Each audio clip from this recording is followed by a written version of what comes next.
I drove out to the cabin alone because I needed a break from everything. Work, people, noise.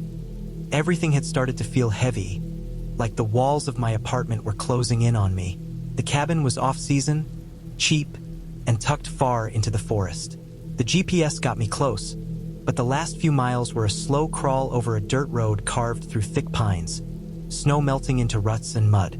By the time I arrived, I was covered in sweat and grime, and the quiet hit me like a weight lifting and settling at the same time. The cabin looked like it hadn't been touched in months. The roof sagged slightly in the middle, the wood dark and weathered. The windows were grimy, smudged with what looked like decades of dust and rain, and the porch steps creaked under my weight as I carried my bags inside. The door closed behind me with a heavy thud that echoed through the empty rooms. Inside, it smelled of damp wood and old pine. Dust coated the corners, and cobwebs clung to the ceiling beams. The furniture was simple, worn: sofa, table, 2 chairs, a small kitchenette in the corner. I set my things down and started unpacking. Electricity worked. The heater kicked on immediately and threw warm air through the cabin. I didn't care about Wi-Fi, didn't care about internet. I had a notebook, pens, and a typewriter I brought along. This trip was about getting words down, uninterrupted. I spent the first day pacing the cabin, making mental notes, planning how I would spend the week. The forest pressed close outside. Every window looked out into a wall of trunks, snow patches, and low-hanging branches. Sound carried strangely here. A branch snapping 50 feet away sounded like it was 10 feet from my door. The first night, I slept lightly. Every groan of the cabin made me flinch. I woke once to the floorboards outside creaking. I told myself it was the wind or an animal. There weren't many people around, but deer, raccoons, and the occasional fox roamed these woods. I tried not to think about it. I forced sleep, and eventually, I drifted off. Morning came with dull gray light. The snow had melted in patches near the porch, and small footprints crisscrossed the yard. Animal tracks, I assumed. Rabbits, maybe foxes. But something was off. The prints circled the cabin and stopped at the treeline, as if whatever made them had deliberately walked around, studied the perimeter, and turned back. There were no marks on the porch itself. The door was still locked. Nothing had been disturbed inside. I tried not to let it bother me. The second day was colder. Mist rose from the ground, curling between the trees. I took a short hike, marking small sections of the trail in my notebook. Everything felt normal until I returned to the cabin. The chairs on the porch had been rearranged. They weren't just moved. They were lined up perfectly, facing the forest with exact angles, the kind of precision that suggested intentionality. I stared at them for a long time, trying to rationalize it. Wind couldn't move furniture with that accuracy. No one else had access to this road. I moved the chairs back into their original positions and went inside, telling myself it was paranoia. At night, the floorboards outside creaked again. This time, I heard something heavier moving slowly around the cabin, dragging slightly on the wooden planks of the porch. I stayed frozen in bed, listening. The sound circled twice and stopped. Nothing scratched the door.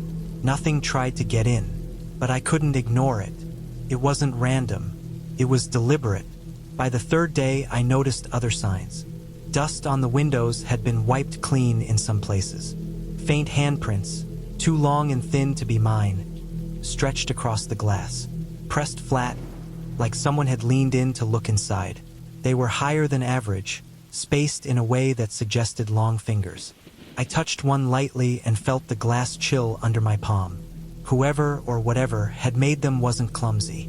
It moved with care, with purpose. I didn't leave the cabin that day. I kept my notes, typewriter, and pens close. Every time I went near a window or door, I felt the weight of being watched. I tried to keep busy, typing furiously, pacing, cleaning, but I could feel it there. Every shadow pressed closer. Every sound was amplified. The creak of a branch outside sounded like footsteps directly on the porch. The fourth night was the worst. I didn't sleep at all. I sat in a chair by the window, notebook on my lap, listening. Outside, the dragging sound returned, slow and methodical, circling the cabin 3 times, each pass slightly closer. The forest stayed unnaturally still. No wind, no animals, no birds, just that movement, the scrape against wood and dirt. Then, I saw them. Eyes, reflecting dim moonlight, level with the window, blinking slowly, deliberately. Too far apart to be human. The reflection stayed for what felt like minutes. I didn't move. I didn't breathe. I watched as the eyes shifted slightly, then vanished behind the treeline. The hair on my arms stood on end. I didn't sleep after that night. I didn't leave the cabin either.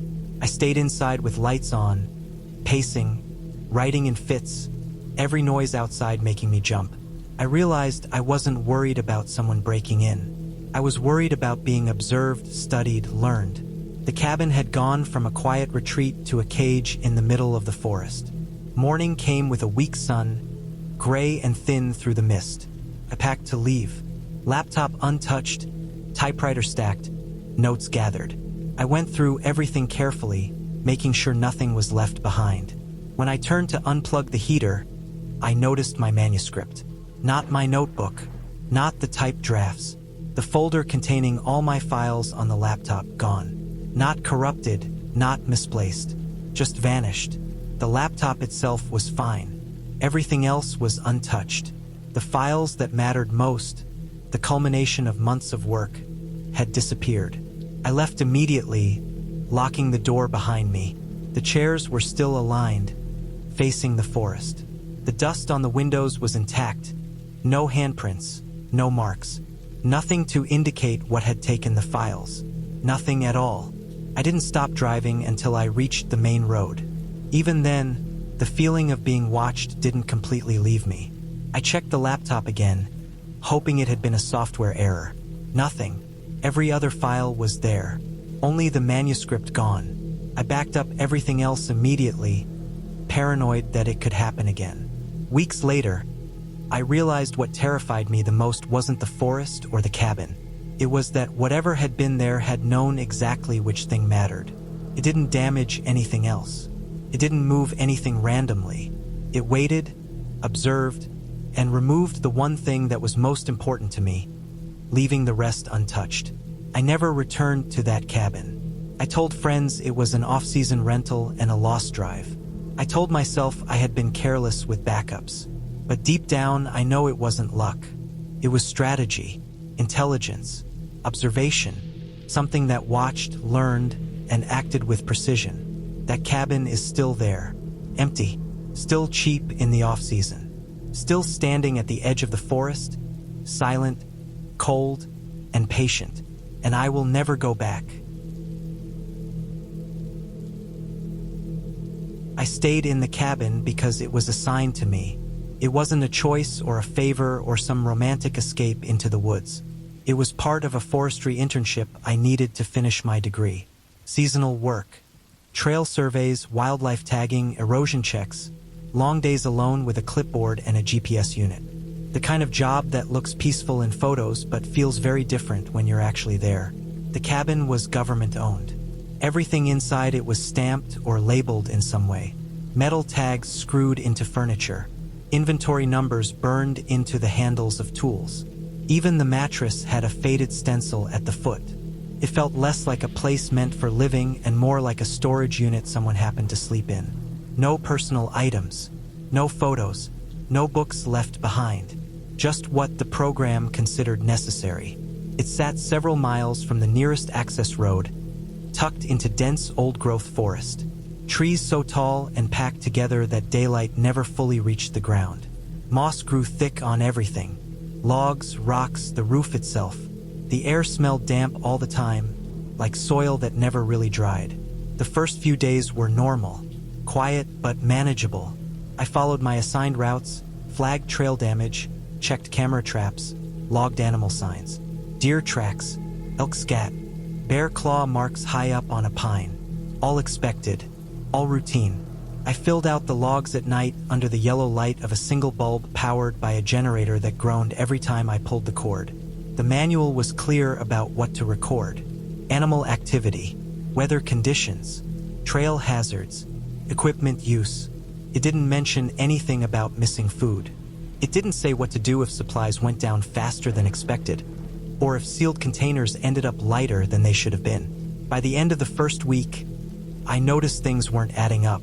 Protein bars missing from unopened boxes. A bag of rice that looked like it had been carefully opened and then folded back over.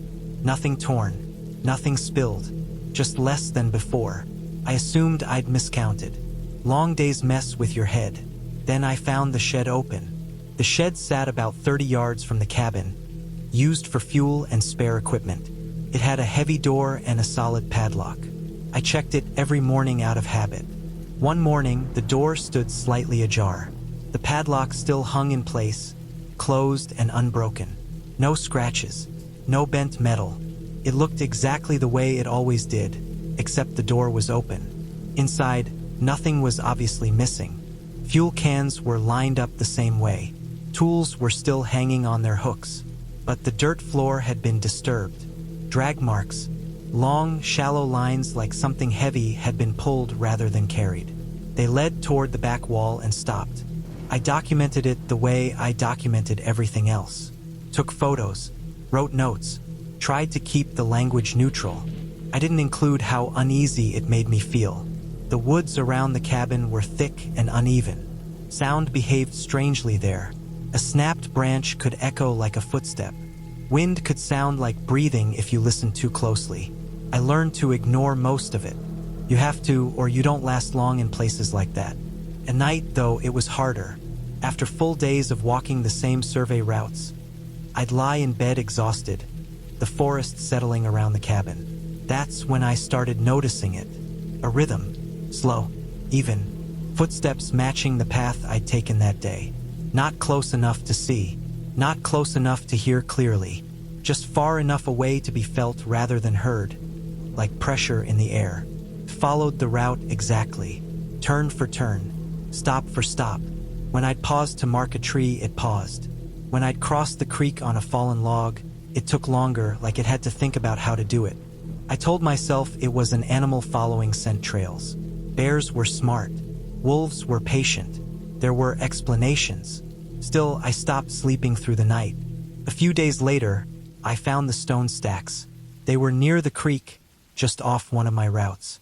3 piles of smooth river stones, stacked carefully on top of each other. Balanced, stable, not something water could have done. Not something animals usually bothered with. They weren't random either. They were spaced evenly, almost like markers.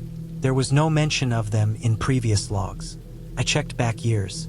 Nothing. No trail crew notes. No survey comments. I photographed them from multiple angles and left them untouched. Whatever made them, I didn't want to be the reason they fell. The pacing at night continued. Always after dark. Always slow. Never close enough to confirm what it was. The smell started around the same time. Faint at first. Metallic. Like old pennies. Like blood left too long on damp ground. It drifted in through the cracks around the door and windows. Never strong enough to choke on, but impossible to ignore once noticed. Food kept disappearing. Not all at once. Just enough to be noticed. Just enough to make me start rationing earlier than planned. The shed door was open again one morning. Same situation. Locked. Undamaged. Open. I stopped leaving anything outside. I double-checked every latch. I logged everything even when I felt stupid doing it. Especially then. On my last night, the generator sputtered and died earlier than usual. I didn't bother restarting it. I lay in the dark, listening. The pacing didn't come that night. The forest felt empty in a way that made my skin crawl. No insects, no wind, just stillness pressing in from all sides. I woke up cold. The cabin door stood open, not cracked, not swinging, open wide, facing the trees. The night air poured in, thick with that iron smell, stronger than it had ever been. The lamp by the door was untouched. The latch wasn't broken. The ground outside was smooth and undisturbed. No footprints, no drag marks, nothing. It felt like standing on the edge of something unfinished. Like whatever had been watching me had finally reached a conclusion. Not anger, not fear, just assessment. as if I'd failed to be worth the effort anymore. I closed the door slowly and locked it. I didn't sleep again. At first light, I packed only what I needed.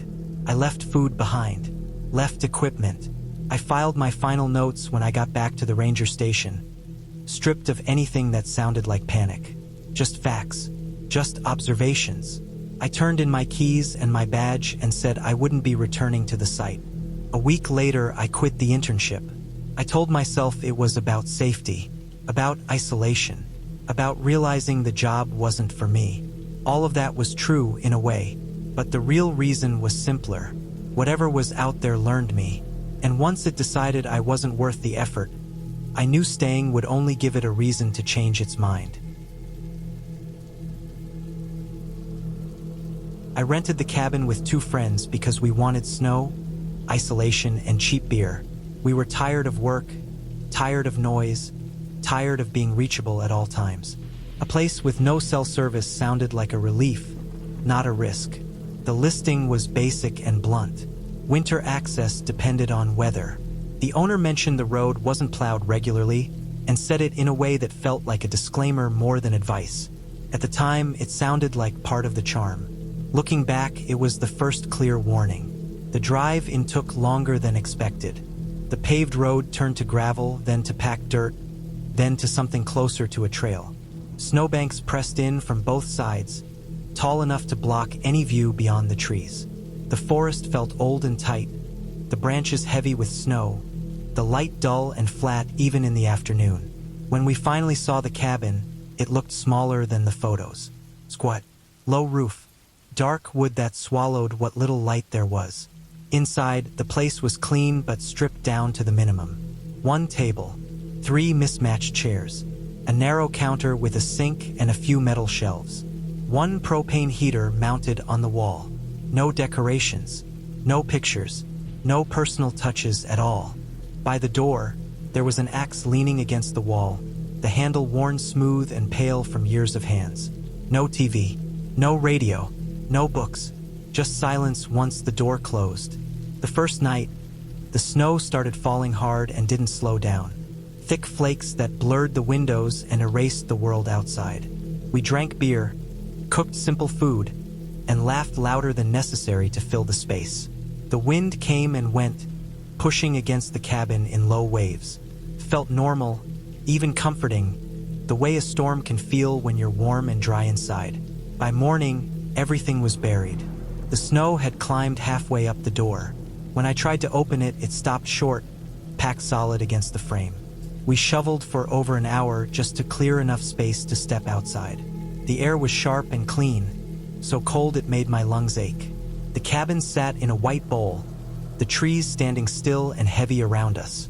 That was when we saw the footprints. They circled the cabin in a slow, tight loop.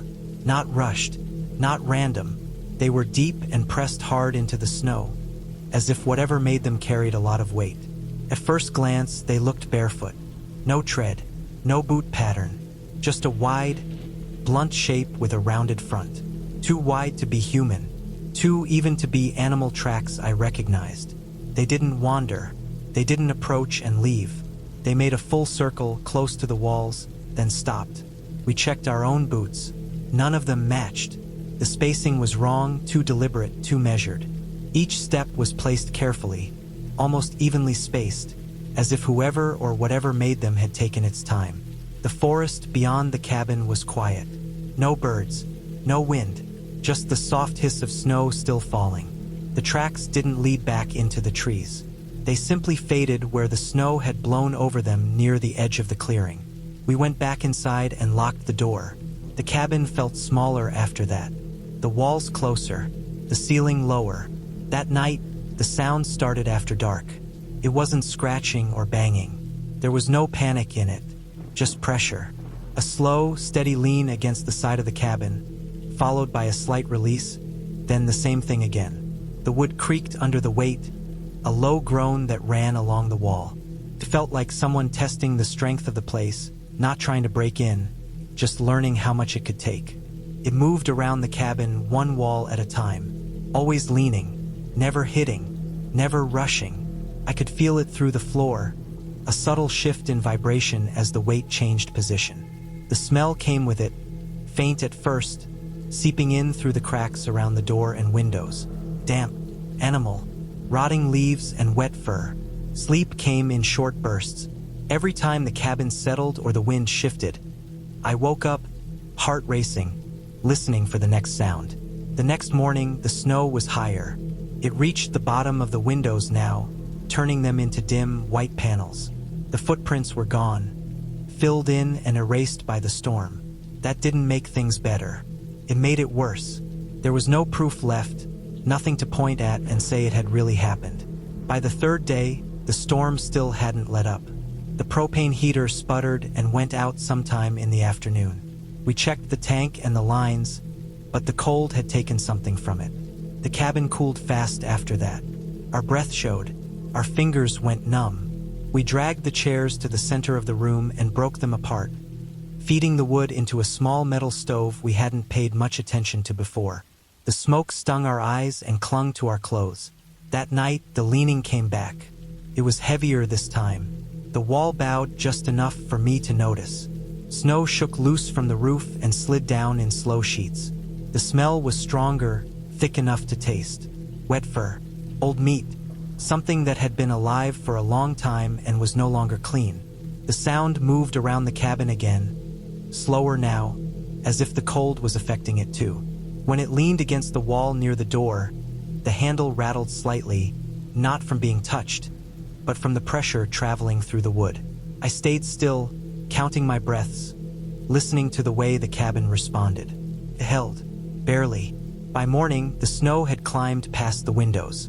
Light barely made it inside. The world outside was gone, replaced by white and shadow.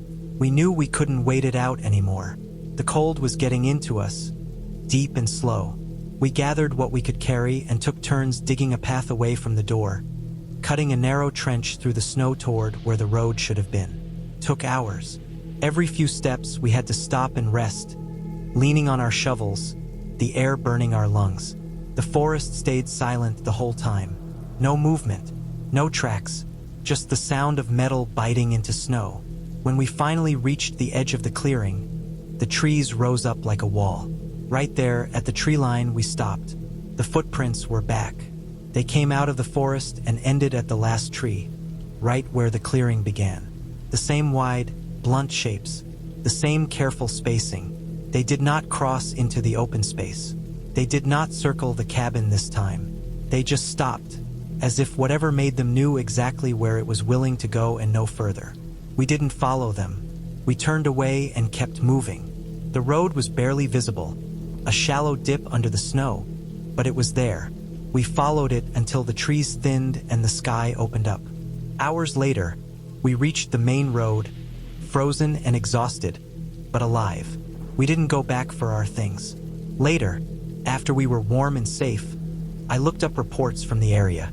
Bears with severe mange had been spotted farther north, animals driven closer to human structures by hunger and cold. Their fur fell out in patches. Their skin rotted. They leaned against buildings to scratch and warm themselves, testing for weakness, drawn by smells of food and heat. That explanation fits well enough to let me sleep most nights. But it doesn't explain the care in those tracks. The way they circled once and stopped. The way the leaning felt deliberate, measured, patient. And it doesn't explain why, after all that time, after all that pressure and hunger, nothing followed us past the trees. The cabin is still there. The listing is still online. Winter access still depends on weather. And the road still isn't plowed regularly. I won't go back to find out what else the owner forgot to mention. The cabin belonged to my uncle. He built it himself sometime in the late 70s, hauled the lumber in by truck, and finished the last mile by hand. Family stories said he stopped using it after my aunt disappeared. They said the place reminded him too much of her.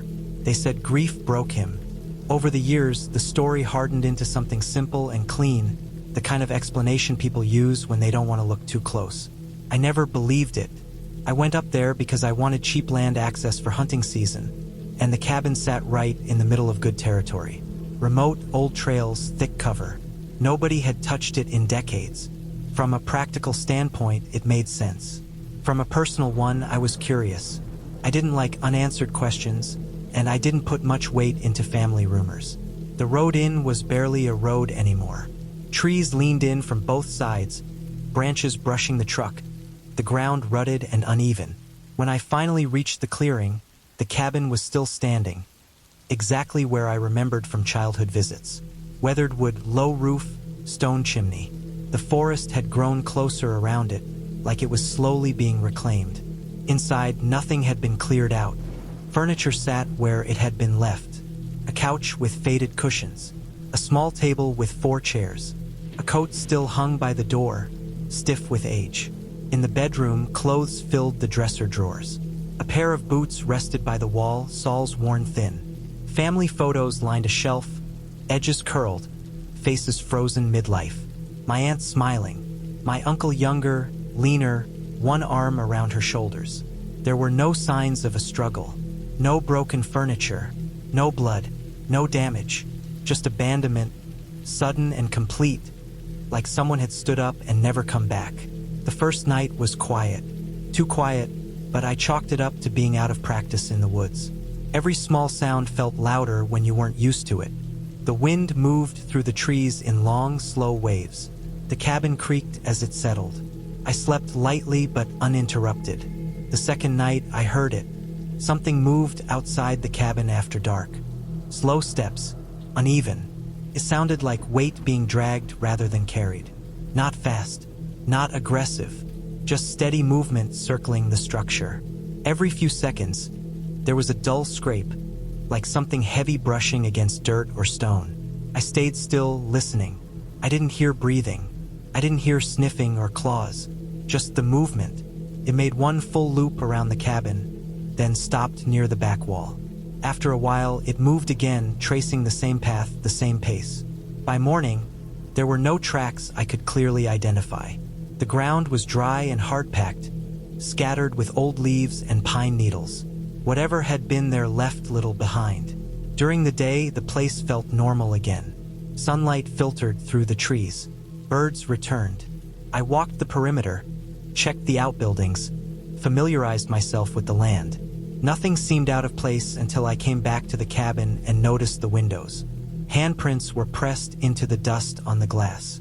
They were on the outside at shoulder height, flat, spread wide, like someone had leaned in close to look inside. The fingers were too long, longer than mine. The spacing felt wrong, stretched. There were no palm creases visible, just smooth pressure marks, as if whoever made them hadn't pressed hard enough to leave detail, only shape. I wiped one away without thinking, then immediately regretted it. The dust came off easily, revealing clean glass beneath. I left the others untouched. That night, the dragging sound returned. Same pattern, same slow circle. This time, it paused longer near the door. I could feel the vibration through the floorboards, faint but real. The smell came with it, subtle but unmistakable. Damp earth mixed with something metallic, like rust or old blood. Sleep came in short stretches. Every time I drifted off, I dreamed of footsteps matching mine, just a second behind, always close enough to be felt. On the third day, I found the journal. It was tucked into a drawer beneath the table, wrapped in a cloth that had once been white. The pages were yellowed but intact. My uncle's handwriting filled them, neat and controlled at first. He wrote about the cabin, about building it, about how quiet it was compared to town. Then the entries shifted. Dates grew closer together. Lines grew tighter, more cramped. He wrote about sounds. Not voices, not words. Sounds. Footsteps that matched his own. Doors opening and closing when he wasn't near them. The scrape of a chair moving across the floor when he stood still. He wrote about it copying him. Waiting until he did something first. Learning when he left, when he returned, how long he stayed outside. He tested it. Changed his schedule. Left at odd hours. Took different paths. The thing adapted. The sounds adjusted. Always close. Always just behind. The last entry ended mid-sentence. The pen had pressed hard into the paper, tearing it slightly. That night, I locked the door behind me for the first time. The lock slid into place with a solid click that felt more symbolic than useful. The cabin had stood unlocked for decades. Whatever had been around it clearly hadn't needed permission to get close. The dragging started earlier than usual, before full dark. It didn't circle the cabin this time. It moved back and forth along one wall, slow and deliberate. The scrape grew louder, closer. Something brushed against the siding, testing it. Not trying to break in, just feeling. Then it stopped. The silence that followed was worse than the noise. No forest sounds. No wind. Nothing. I heard footsteps on the porch. They were wrong. Too slow. Too evenly spaced. They stopped in front of the door. I held my breath, waiting for a knock, a push, anything. Nothing came. Instead, I heard my own movement echoed back at me. A shift of weight. A faint scrape that matched the sound of my boot against the floor. It knew where I was. I didn't stay until morning. I grabbed my keys, my jacket, and left everything else behind. The journal stayed on the table where I'd found it. I unlocked the door and stepped out into the dark, forcing myself not to run. The forest swallowed the cabin as soon as I turned away. I didn't hear footsteps following me, but I felt the space behind me stay full, like something was always just out of sight. I made it back to the truck and drove until the trees thinned and the road smoothed out. Only then did the pressure lift. I never went back. The land stayed cheap. The cabin stayed unused. Family still talks about grief when my aunt's name comes up. I don't correct them. Some things don't disappear. They just learn how to wait. I went alone because off-season cabins are cheap and I needed space to finish a manuscript. Not inspiration, not adventure, just quiet. Deadlines don't care about motivation, and my apartment had become a place where everything pulled at me at once. Neighbors, traffic, the constant sense of being watched by screens. I wanted distance and silence, and winter offered both at a discount. The road to the cabin was technically open. That was the phrase the owner used. It meant it hadn't been officially closed, not that anyone was using it. Snow was packed hard from earlier storms, gray and icy where tires had passed weeks ago. I didn't see another vehicle the entire drive. No plow marks, no fresh tracks, just a narrow ribbon cutting through trees that leaned in close on both sides. The cabin sat alone at the end of a short spur road, backed up against a tree line that rose like a wall. It looked newer than most places I'd seen online. Clean lines, metal roof, wide porch. Inside, it was warm enough, simple but comfortable.